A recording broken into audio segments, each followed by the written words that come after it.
In our last installment, we spoke of Aristotle, one of the three great sages of ancient Greece. I had proposed that his greatest contribution was the formal separation of philosophy from science. But the truly crucial matter was not the separation itself. It was how this particular gentleman, having performed the great cleaving, then chose to define the relationship between the two. And what, you might ask, was this relationship? The title of one of his seminal works gives the game away. He called it Metaphysics, that is, after physics. The meaning is quite plain. Whilst we are occupied with the study of the tangible world, we must never forget that behind it stands the intangible. Therefore, if one wishes to truly comprehend the material, one must be guided by the immaterial. This line of thought established one thing beyond all doubt. In the West, philosophy was to be the handmaiden of science. Or, to put it another way, philosophy could serve as the foundation from which one could deduce and direct the specific sciences. It was precisely this idea of Aristotle's that led the late, great physicist Stephen Hawking to venture an opinion of some magnitude. He proposed that a considerable portion of the credit for the very birth of science and civilization must be laid at Aristotle's feet. Indeed, of all scientists, Aristotle's share of the glory may be the largest. Throughout European history, countless scientists and philosophers have held this very view of the man. So you might ask, if Aristotle was such a titan, if his thinking was so profound, were his achievements in physics or science more broadly, correspondingly great? Well, this, shall we say, is where the narrative becomes a touch awkward. This gentleman, under the lavish patronage of Philip II and Alexander, expended a veritable fortune, employed a legion of researchers, and conducted innumerable scientific studies. And yet, his conclusions were, almost without exception, incorrect. The list of these conclusions is long, positively heroic in its wrongness. For instance, the Earth was the static center of the universe, a settled matter. He thought. He also maintained that the world consisted of 5 elements. Among them, earth and water possessed a natural inclination to travel towards this cosmic center. And so, if you were to toss a clod of earth into the air, it would obligatorily fall and strike you upon the head. The element of fire, by contrast, possessed a natural desire to flee towards the outer reaches of the cosmos. And so, if you were to light a fire, the flames would leap and strain ever upwards, and so on and so forth. One could almost say that the primary function of his life's painstaking research was to provide a series of grand fallacies for later minds, like Newton, to overturn, thereby cementing their own legendary status. But even these absurd conclusions cannot negate Aristotle's contribution to the scientific method. For we still employ his methodology today. We still use that potent combination of speculative philosophy and rigorous, evidence-based scientific inquiry to understand our world. What is the analogy here? It is rather like a master who imparts to you a secret martial manuscript. He himself, in attempting to practice it, suffers a catastrophic deviation and is left paralyzed. But you, following the principles correctly, surpass even the master himself. You cannot, in defeating him, deny your master's greatness, but let us return to our main narrative. Philip II did not merely select Aristotle as a tutor for his son, Alexander. As a king, he was, shall we say, not short of funds. He constructed a school at Mieza and invited the scions of the Macedonian aristocracy, boys of a similar age to Alexander, to study alongside him. This was a move of no small significance. It was, at once, a gesture of goodwill to the nobility, forging a powerful coalition, and a means for Alexander to cultivate his own future administration. Many of these young nobles, names like Ptolemy and Hephaestion, would later become Alexander's most trusted commanders in the previously mentioned Battle of Chaeronea. Philip himself commanded the right wing, while his son, Alexander, commanded the left. Macedon fielded 30,000 infantry and 3,000 cavalry. Of the strength of the opposing Greek coalition, No historical record survives, but it is conjectured that they outnumbered the Macedonians. The precise details of the battle are also lost to us. We know only one thing for certain. The sacred band of Thebes, widely considered the most formidable fighting force of its day, was positioned at the forefront of the Greek right wing. They met Alexander's charge directly, and there, these lovers met their tragedy, or to put it more plainly, their futures were erased. The entire unit was annihilated. Yet, the courage of these Thebans, their willingness to die rather than surrender, and the reports of their dying in the arms of their partners made a profound impression upon the Macedonians. Philip II himself, looking upon the bodies of these fallen comrades in arms, was said to have been so moved that he ordered a stone lion erected upon the battlefield, a monument to their valor. In the year 1890, archaeologists unearthed this very lion, and beneath it, they found 254 skeletons. This discovery serves as indirect proof that this army, their love, their deeds, and their tragic defeat did indeed happen. After the Battle of Chaeronea, the Greek leagues of the Balkan Peninsula lost the will and the capacity to resist. In 337 BC, the victorious Philip convened a Pan-Hellenic Congress in the city of Corinth. A resolution was passed. A permanent league between Macedon and Greece was formed. The leader of this league, it need hardly be said, was Macedon. Every city-state, including the mighty Athens, bowed its head and submitted, all but one. Sparta. Philip had sent emissaries to persuade the Spartans to yield. He threatened them, saying that if they did not surrender, he would invade their lands, destroy their farms, slaughter their people, and burn their cities to the ground. The Spartan reply contained but a single word, if. The implication, of course, was that all his blustering amounted to nothing more than a hypothetical. Philip was incensed, but there was little he could do, for although Sparta was a shadow of its former self, its martial spirit endured, and its location, far away on the Peloponnesian Peninsula, made an invasion a troublesome proposition. In truth, Philip should have been satisfied. When the Persian Emperor Xerxes had threatened Sparta with a similar litany of horrors, annihilation, destruction, the ruin of their families, the Spartan reply had been even more concise. It was a single word, please. This kind of terse retort has now become a figure of speech, the laconic phrase. It means there is nothing more to be said. Do what you will. One might summarize their approach thus: a man of action has little need for words. The Spartan way, they were a people of iron men and iron women. Of course, Athens too had its share of such resolute characters. Following the surrender to Macedon, one prominent Athenian began a hunger strike and starved himself to death. And who was this? The famous orator and rhetorician, Isocrates. You may say you have never heard of him, and it is true, his place in the grand sweep of history is not prominent. But in the hearts of the Greeks of his time, he was a figure of immense stature, perhaps even eclipsing Aristotle. His renown rested on his phenomenal eloquence. To turn black into white was a parlor trick for him.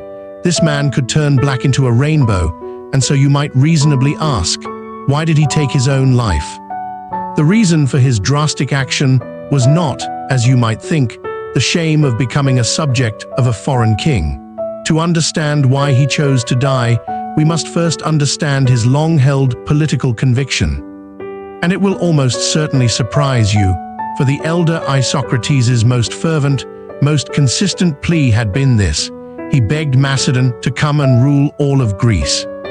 His reasoning was as follows: for too long, the Greek city-states had been locked in endless, bloody conflict, fighting one another for the manifestly insufficient resources of the Balkan Peninsula. Why, he asked, could they not unite and take the fight to Asia to seize the riches there? And if they could not unite themselves, then let them find a powerful monarch to unite them by force. The man he selected for this role was Philip II. At the age of 87, this Athenian, who had never even seen Philip's face, wrote an open letter to him. In it, he not only expressed his fervent hope that Macedon would swiftly conquer Athens and the other Greek states, but he even offered strategic advice. "Treat the Persians with a firm hand," he wrote, "but treat the Greeks with as much civility as possible. Persuasion is for the Greeks, force is for the barbarians."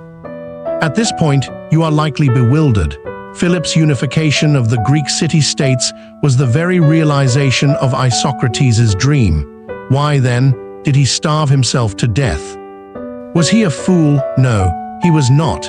It was because after the Macedonian conquest of Greece, the old man fell into a deep depression. He had not seen Macedon use persuasion to bring Athens to heel. He had seen only the sword. He had seen slaughter until the knees of his countrymen grew weak and they collapsed in submission. This was not the grand Panhellenic union that Isocrates had envisioned. He foresaw, with perfect, agonizing clarity, that a union forged by the sword would live by the sword. He knew that the moment Athens, Thebes, and the other states saw even the faintest glimmer of hope, they would rebel. The lands of Greece would once again be plunged into an even more savage cycle of bloodshed, and so the old man despaired. He refused food. And then he died. We can say today, with some regret, that the old man was right. Scarcely had he drawn his last breath when Greece was once again thrown into turmoil. The reason was simple. Philip II was dead. The great Macedonian king, while attending his daughter's wedding, was assassinated by his most trusted bodyguard. Pausanias, the identity of the killer is not in doubt. The motive, however, remains a topic of delicious and unending speculation. Some say the young man was Philip's lover, and that a series of sordid affairs drove him to an unbearable jealousy. Others claim Pausanias had offended one of Philip's many fathers-in-law and, fearing reprisal, decided to strike first, but none of these reasons is entirely convincing. The true cause may be lost to us forever. Only one thing is certain. The greatest beneficiary of Philip's death was his son, Alexander, not only because he was immediately acclaimed as the new king by the Macedonian nobles present, but because in the aftermath, he unleashed a series of purges. Citing his father's murder as a pretext, his own cousin, along with many of his father's old courtiers, met their end at his command. At the same time, news of Philip's death was received by the Greeks as a gift from the heavens.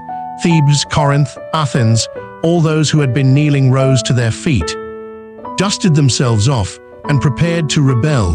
What no one anticipated, however, was what happened next, before they had even managed to coordinate their manifestos. The young Macedonian king, at the head of 3,000 elite cavalry, descended south with the speed of a thunderclap, every city-state in his path. Stunned by his rapid response and the sheer force of his arms, promptly, they scrambled back to their knees, protesting that it was all a dreadful misunderstanding. They had merely stood up to stretch, you see, the better to kneel for a longer duration. This, of course, did not include Sparta. The Spartans would rather die fighting than surrender.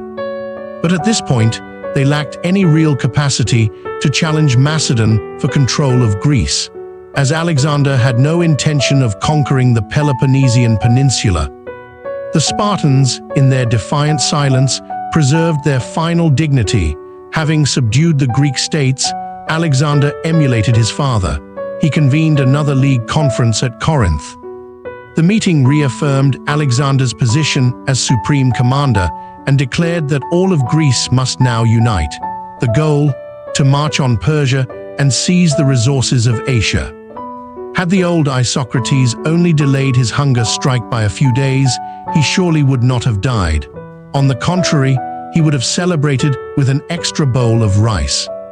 The new king of Macedon, Alexander, was the very emperor of his dreams. A pity the old man was so impatient. During his stay in Corinth, another famous incident occurred. One day, on a whim, Alexander went to visit a renowned local philosopher. The philosopher's residence, if one could call it that, was a large wooden tub. Beyond the tub, his worldly possessions numbered only three: a cloak, a staff that doubled as a fruit-picking pole, and a bread bag, The bread inside was not even his own property, it was begged for daily. This man's name was Diogenes, one of the foremost representatives of the Cynic school of philosophy. And what, precisely, was this cynicism? This requires a brief explanation. Ancient Greek philosophy is generally divided into the pre-Socratic and post-Socratic eras. The thinkers we have previously discussed, Thales, Pythagoras, Zeno of Elea, Democritus, all belong to the former. Their studies focused on the origins of the cosmos and the composition of matter, after Socrates and Plato. However, there was a great shift. With the exception of Aristotle, most Greek philosophers changed their focus. They turned inward to study questions of human morality and how one ought to live to achieve happiness. These thinkers were broadly divided into four schools. There were the skeptics, the Stoics, the Epicureans, and finally, the school of the Cynics. The skeptics, as their name suggests, regarded all things with a questioning eye. Their mantra was that nothing can be known with absolute certainty. The founder, Pirho, after a trip to India, developed the classic concept of epoch, or suspension of judgment, by refusing to make subjective judgments about anything. One could maintain inner peace and tranquility, a state of imperturbability. It is rather obvious that our man Pirho was deeply influenced by Eastern meditative traditions. In opposition to the skeptics stood the Stoics. They emphasized the harmonious unity of humanity, the gods, and nature. In their eyes, all things were part of a single, cognizable system. The purpose of life was to understand this world and to live actively in accordance with natural law, loving oneself and others. They, too, stressed self-control, reason, virtue, and justice.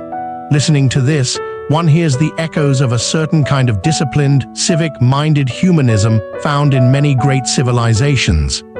The third school, the Epicureans, were closer in their aims to the skeptics, though their methods differed. This school was founded by a man named, unsurprisingly, Epicurus.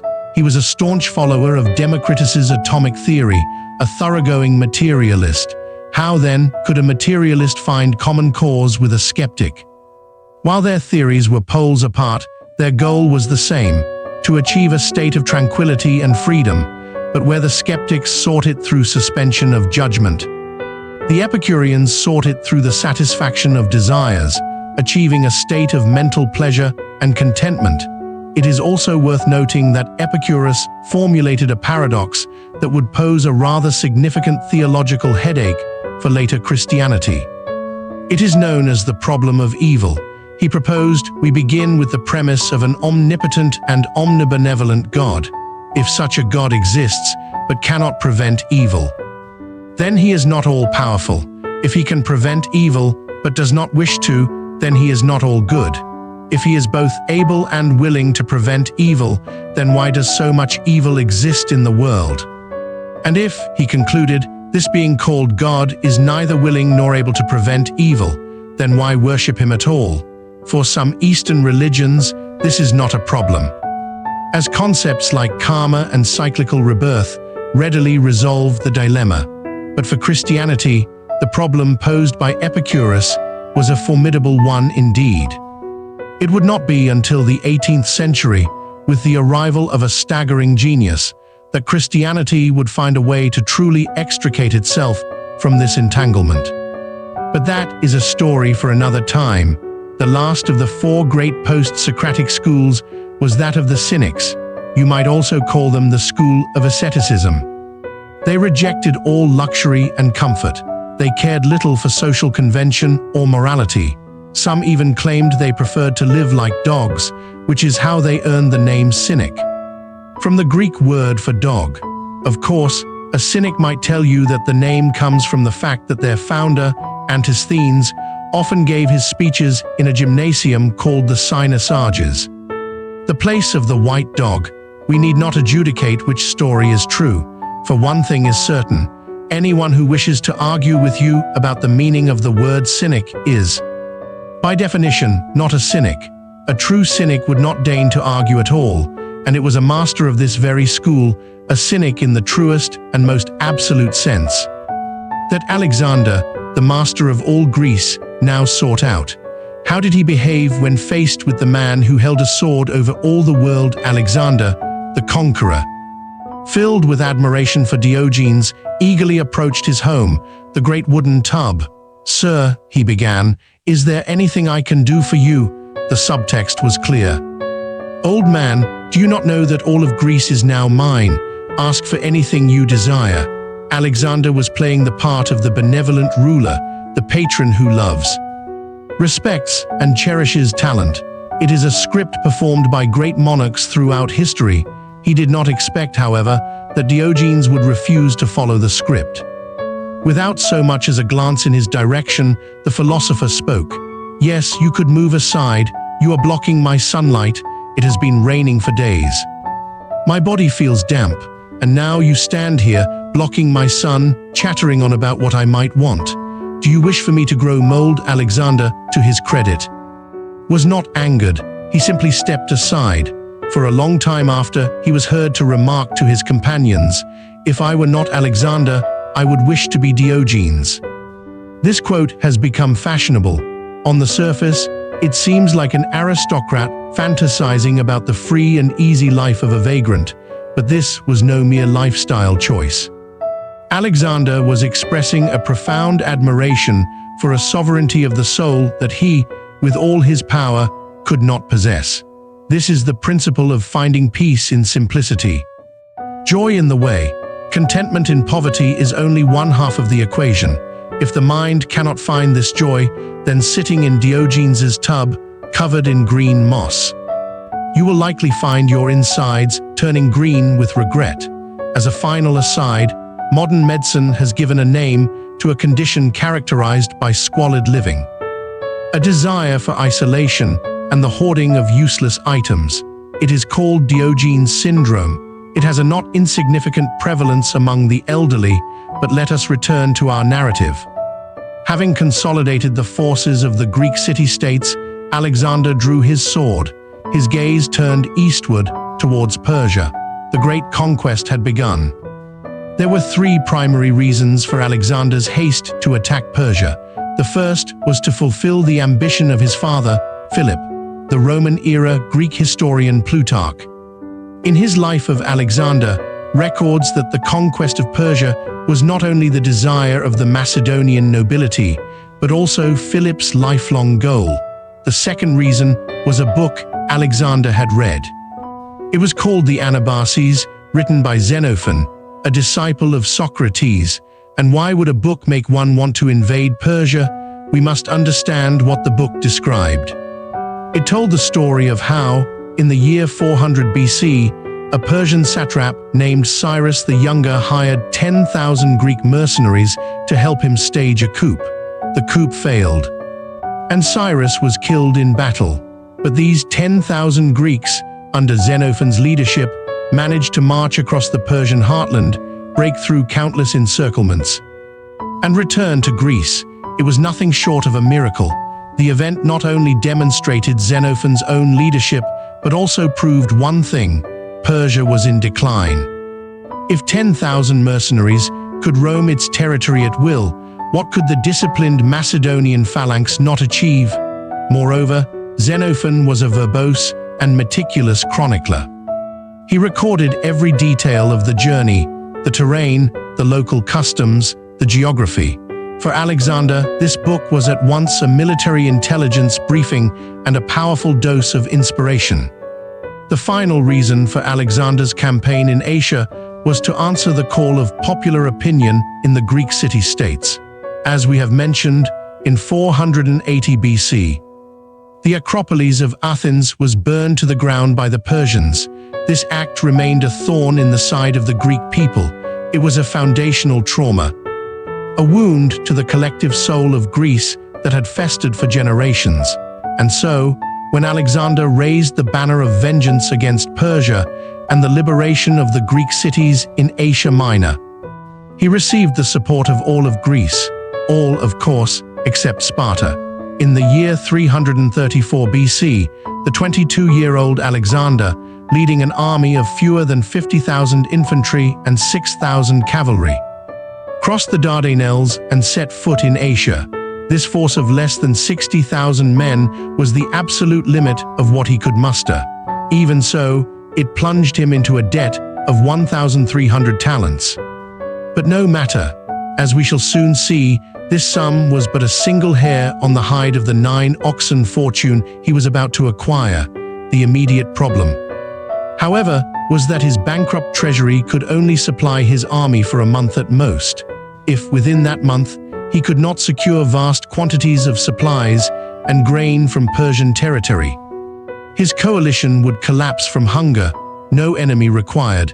At a council of all the Persian satraps in Asia Minor, a Greek mercenary named Memnon raised this very point. He proposed a scorched earth policy. Bar the gates of the cities, he said, and set fire to the crops in the fields. Within a month, Alexander would be forced to withdraw. This Memnon, like Xenophon before him, was a Greek hired by the Persians. It was a common strategy, use barbarians to control barbarians, from the Greek perspective. Of course, this brilliant strategist Memnon was no better than a high-ranking collaborator. Memnon saw Alexander's weakness and offered the solution. But as the saying goes, one's position determines one's perspective. Memnon was a paid professional. The fields and farms were not his, for the Persian satraps. However, it was a different matter entirely. The lands Memnon proposed to burn belonged to them. The thought was agonizing. One satrap leapt to his feet, slammed his fist on the table, and declared with righteous fury that he would not allow a single roof on his lands to be torched by a foreigner. The others voiced their assent. Every inch of our land is sacred. Let us take up our arms and fight Alexander to the last man. On April 28, 334 BC, Alexander of Macedon and the satraps of Asia Minor met in battle near the site of ancient Troy. The engagement is known to history as the Battle of the Granicus River, the first major conflict of Alexander's Persian campaign. Macedon was outnumbered. With 30,000 infantry and 5,000 cavalry, Alexander commanded the right wing, the veteran general Parmenion the left. The Persians, with a total force of around 50,000, were also divided into 2 wings. The battle should have been a straightforward affair, but shortly after it began, Alexander suddenly spurred his horse forward, leading his elite companion cavalry in a direct charge against the Persian center. Why? Because the Persian left wing was under pressure and they had diverted troops from the center to reinforce it. A great army in motion is an army at its most vulnerable. The genius of Alexander was to perceive this shift in his enemy's formation and seize the opportunity. The opportunity was golden, but it came with a risk. The risk was Alexander's fondness for finery. His armor was so brilliantly polished that it was visible from a great distance. Though he quickly shattered the Persian line, his blindingly conspicuous armor also made him a natural target. Persian soldiers swarmed him, each hoping that felling the Macedonian king might earn them a large house in the capital. The result was that the Macedonians won the battle. Many Persian satraps died on the field, but Alexander himself was grievously wounded. Had it not been for the desperate intervention of a member of his companion cavalry, a man named Cletus, we would be concluding this narrative with a eulogy for Alexander's brief and glorious life. A word here on the companion cavalry. The Greek name means the king's companions or the king's friends. They were composed exclusively of the sons of the Macedonian nobility. Today, we often associate the children of the rich and powerful with decadence and incompetence. But looking at history, this is a gross prejudice. In ancient times, the children of the poor might be free to play, but the children of the aristocracy were subjected to the most rigorous training. A complete moral, intellectual, and physical education. The companion cavalry numbered fewer than 1,000 men, but they were the elite of the Macedonian elite. When Alexander led them in a charge, there was no force on earth that could withstand them. After the Battle of the Granicus River, the Persian-held cities of Asia Minor fell like dominoes. Alexander seized countless treasures and vital supplies. For those who refused to surrender, the outcome was simple: annihilation, the aforementioned Memnon. For example, though a Greek, refused to submit to Alexander's rule, he led the remnants of the Persian forces in a desperate defense of the city of Halicarnassus. After a grueling siege, Alexander finally breached the walls. Memnon, true to his scorched earth strategy to the very end, set the entire city ablaze and escaped by sea. You might ask, did Alexander not also have a navy? Why did he not give chase? In truth, he could not. At that time, Persia was to the sea what some nations are today. On land, other powers might stand a chance, but at sea, Persia was the undisputed hegemon. As Memnon sailed away, Alexander could only watch in frustration. In a fit of pique, he disbanded the Macedonian navy on the spot. He would no longer play the Persian game at sea, with his infantry and cavalry alone. He would sweep across the continent of Asia. After his initial conquest of the cities of Asia Minor, winter arrived. Alexander marched his army to a city called Gordium. Intending to wait out the season there, in that city was a famous ox cart. On that ox cart was a famous knot, and about that knot there was a famous story. Long, long ago, a local peasant named Gordius was driving his ox cart when an eagle landed upon it. No matter what he did, the eagle would not leave. The peasant pondered this for a long time, but could make no sense of it. Believing that the city folk must be more learned, he drove his cart into the city. He did not know that the city's king had just died, and that the night before, all the citizens had shared a dream. The dream foretold that their future king would arrive the next morning. Wearing a shabby hat, driving a rickety ox cart, upon which sat an eagle that stubbornly refused to fly away, the result was a happy one. Gordius was acclaimed king by the entire populace and married a beautiful bride. Believing that the ox cart had brought him his good fortune, he decided to dedicate it to the gods. To prevent anyone from stealing it, he tied it fast with a knot. This knot became known as the Gordian knot. According to legend, whoever could untie it would become the king of Asia. Such an opportunity was not something Alexander could ignore.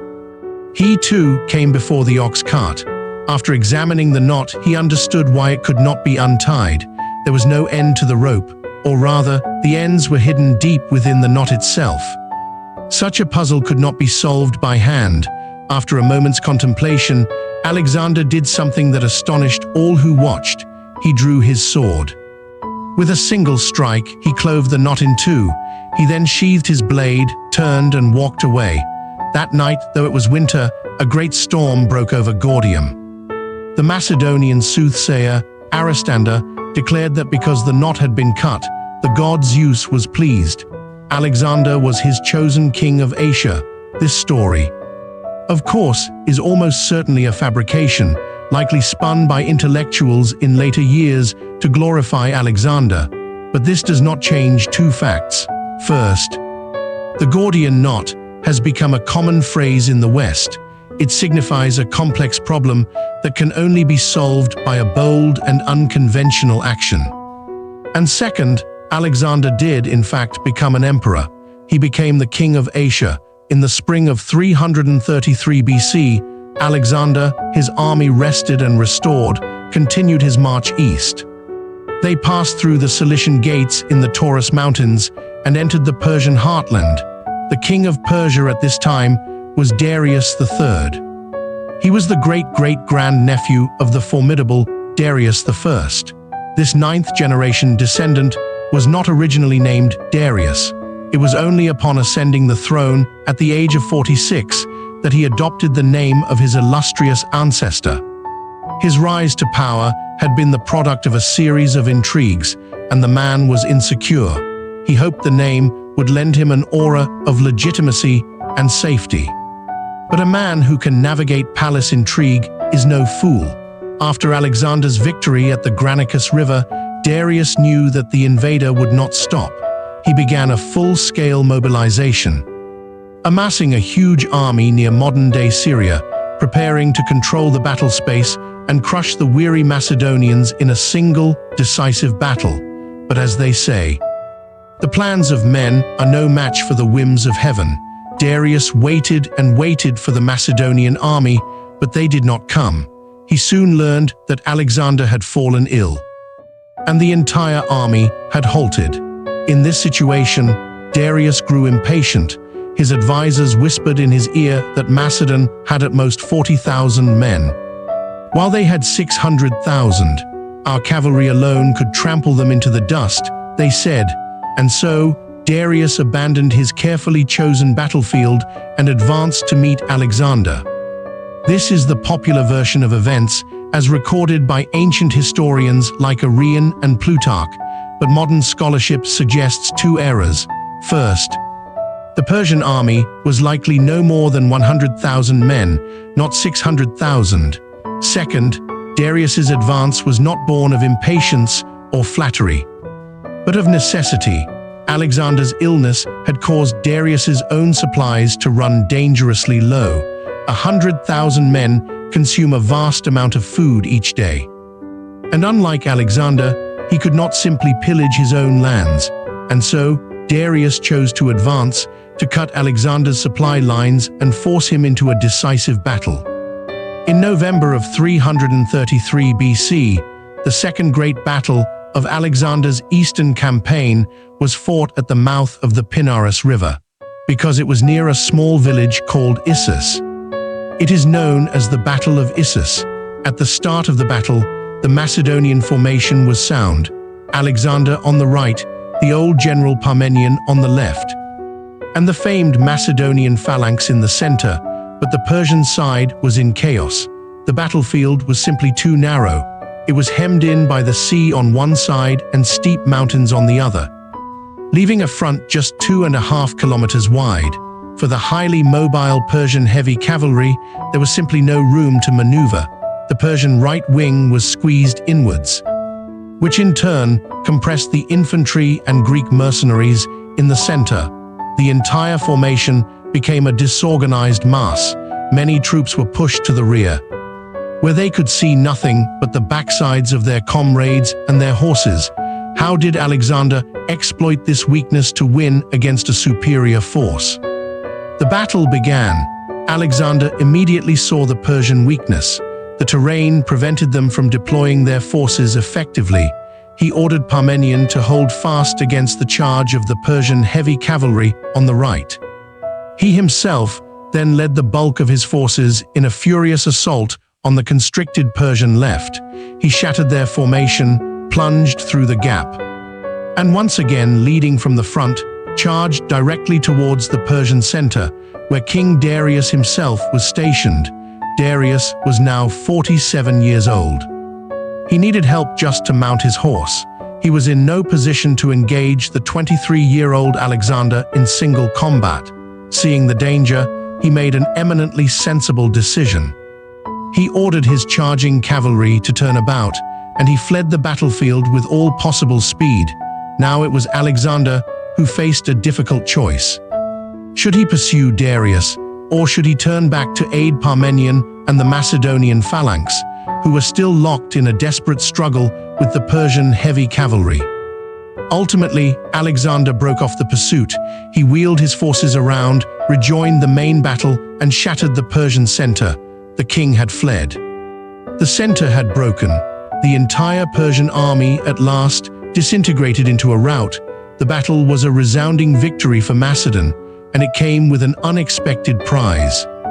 In his haste to escape, Darius had left behind not only his daughters and his pregnant wife, but also his own mother. All were captured by Alexander. Persia was renowned for the beauty of its women, let alone the wife and daughters of the king. The entire Macedonian army presumed that their king, Alexander, would claim the spoils of a conqueror that very evening. But to everyone's surprise, Alexander did not take the noblewomen into his embrace.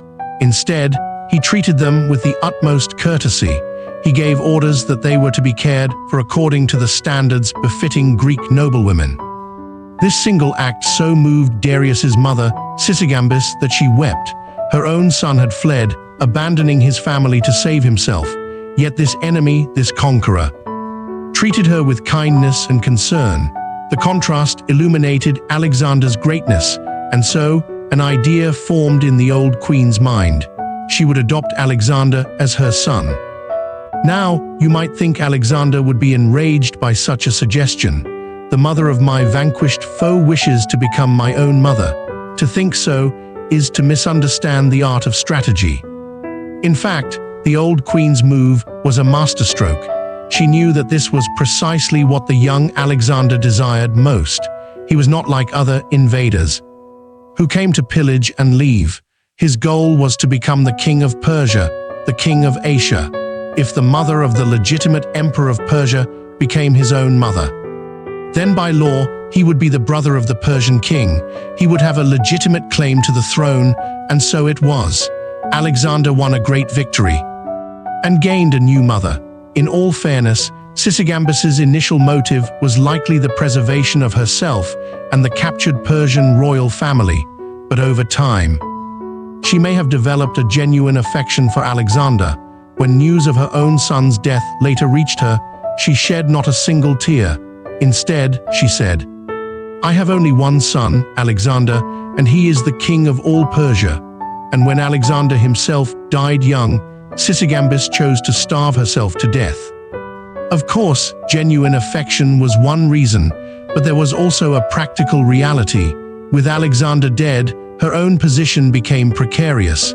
She would become a pawn, a prize to be fought over and abused. To avoid such humiliation in her old age, suicide was another form of self-preservation. This Persian queen was never a fool. But let us return to the narrative. The fugitive Darius, after the Battle of Issus, sent a stream of letters to Alexander, each offering more generous terms for peace. His goal was to ransom his mother, his wife, and his children. His final offer was this: if Alexander returned his family, he would cede half the Persian Empire and give his daughter's hand in marriage. The old general Parmenion heard these terms and urged Alexander to accept.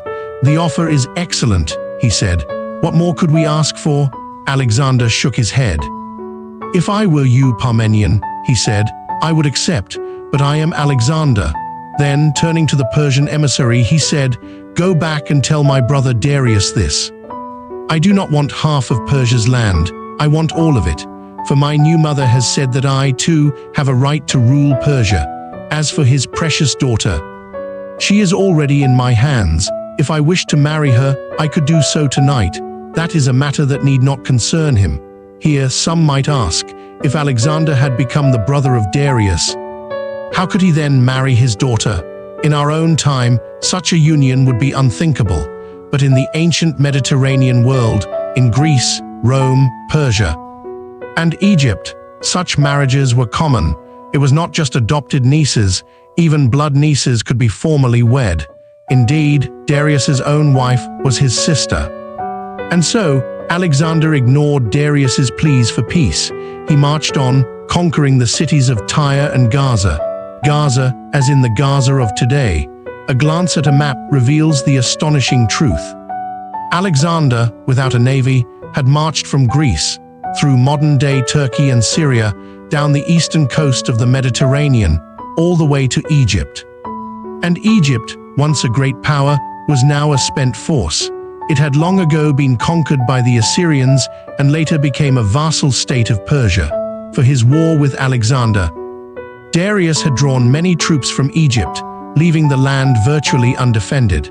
When Alexander's army arrived, they were met not with soldiers, but with the welcoming arms of the Egyptian people. He took the entire country without shedding a drop of blood.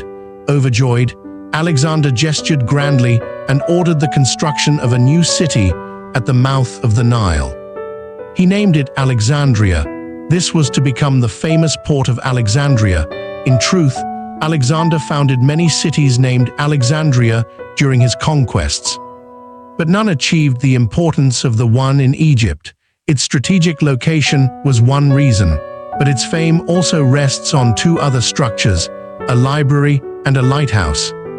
Both were also named Alexandria, But neither was built by Alexander himself. They were built by Ptolemy I, who took control of Egypt after Alexander's death. The Lighthouse of Alexandria was one of the 7 wonders of the ancient world. It is estimated to have stood over 140 meters high. A great mirror at its peak reflected sunlight during the day, and at night, a great fire was lit, its light visible for 55 kilometers. Why do we say these are estimates? Because, tragically, this marvel of engineering, after standing for over 1,500 years, was completely destroyed by an earthquake in the 14th century. If the lighthouse left behind a pile of rubble, the Library of Alexandria was even less fortunate. It left behind nothing. Today, we have no clear idea of what it even looked like. Yet in the historical record, it was a place of unparalleled intellectual splendor. The officials of the Ptolemaic dynasty used every means at their disposal. Purchase, transcription, plunder, and deceit to amass countless books from all over the known world. But 2 great fires left the library in ruins. The final blow came from the Roman Emperor Theodosius I, who declared Christianity the state religion. Everything that did not conform to Christian doctrine was to be destroyed. This included what remained of the great Library of Alexandria. For me, its loss is a far greater tragedy than that of the lighthouse. Let us return to our story. In 331 BC, his army rested. Alexander marched out of Egypt and continued his advance into Mesopotamia. He easily crossed the Euphrates and Tigris rivers and entered the true heartland of Persia. Darius, his wounds now healed and his memory apparently short, had gathered an even larger army, preparing for a final, decisive battle. This time, he was brimming with confidence. He believed he held 3 major advantages. First, his army was even larger than before. Ancient sources claim he brought 1 million men. Modern scholarship, noting the tendency of ancient Greek historians to exaggerate, puts the number closer to 300,000. Still, a considerable advantage over Alexander's force of less than 50,000. Second, Darius had learned his lesson. He had meticulously selected the battlefield. The disaster at Issus was caused by the narrow terrain. This time, he chose a vast, open plain. He even had his soldiers clear the field of all obstacles and bushes. This was for his secret weapon, his third advantage, 200 scythe chariots. These were war chariots with long, sharp blades fixed to their wheels. To be touched by them was to be wounded. To be struck was to die. They were designed specifically to break the Macedonian phalanx. With these 3 advantages, in numbers, terrain, and weaponry, not only was Darius confident, but even the Macedonians were unnerved.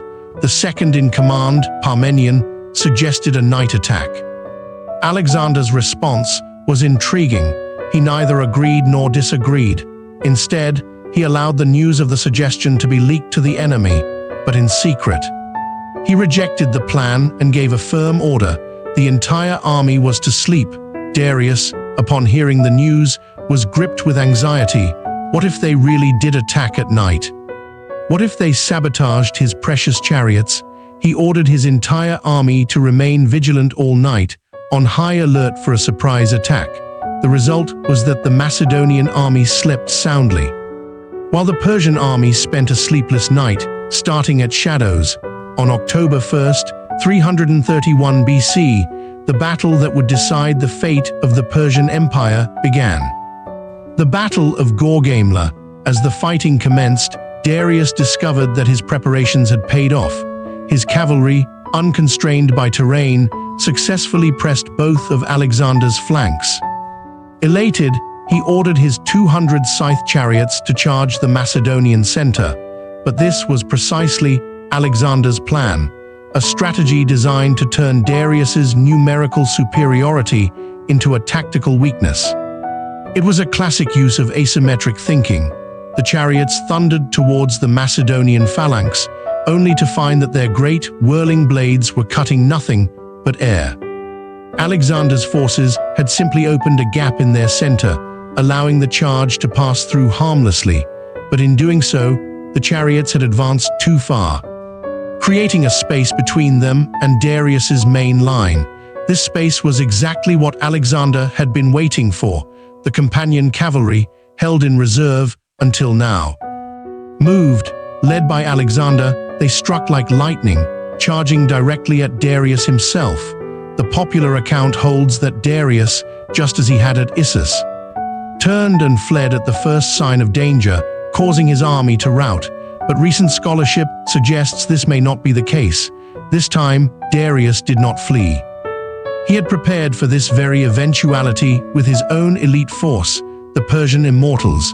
The companion cavalry, the world's finest horsemen, crashed headlong into the immortals, Persia's finest infantry. The battle became a bloody stalemate. Had it continued, Alexander would surely have lost, for on the rest of the field, the Persian numbers were beginning to overwhelm his army. At this critical moment, fate intervened. Alexander, as if possessed by the god of war, hurled a javelin. It missed Darius, but it struck and killed his charioteer, who fell from the chariot. The consequences were catastrophic. The fighting immortals, seeing a body fall from the king's chariot, assumed their master was dead. And if the king was dead, who would pay their wages? Even the iron-willed immortals began to waver. Some broke and ran. Darius, seeing his elite guard begin to retreat, could only sigh, switch to another chariot, and once again flee. And so history repeated itself. The emperor fled, the army collapsed, and Alexander won another decisive victory. After his defeat, Darius, still unbowed, attempted to rally his forces for yet another stand, but his own men had had enough. His second-in-command, a satrap named Bessus, conspired with other disaffected officers to kidnap Darius. When Alexander's pursuit drew near, Bessus, finding Darius to be a burden, stabbed him and fled alone. By the time Alexander arrived, Darius's body was cold. In a gesture that surprised everyone, Alexander took off his own cloak, covered the body of his fallen rival, and arranged for a magnificent royal funeral, burying him in the tombs of the Persian kings. This act was significant. The Battle of Gorgamla, along with Granicus and Issus, was one of the three great victories of the Persian conquest. Its conclusion marked the utter collapse of major organized resistance within the Persian Empire. According to conventional thinking, Macedon could now choose one of two paths: one, to plunder the empire and return to Greece, leaving Persia as a new province, or two, to mop up the remaining resistance, completely occupy Persia, and use it as a base for further expansion to the east. History tells us, without a doubt, that Alexander chose the latter, but his pretext, his justification for cleansing the land of its remaining resistance, was a masterstroke of political genius. And what was this pretext?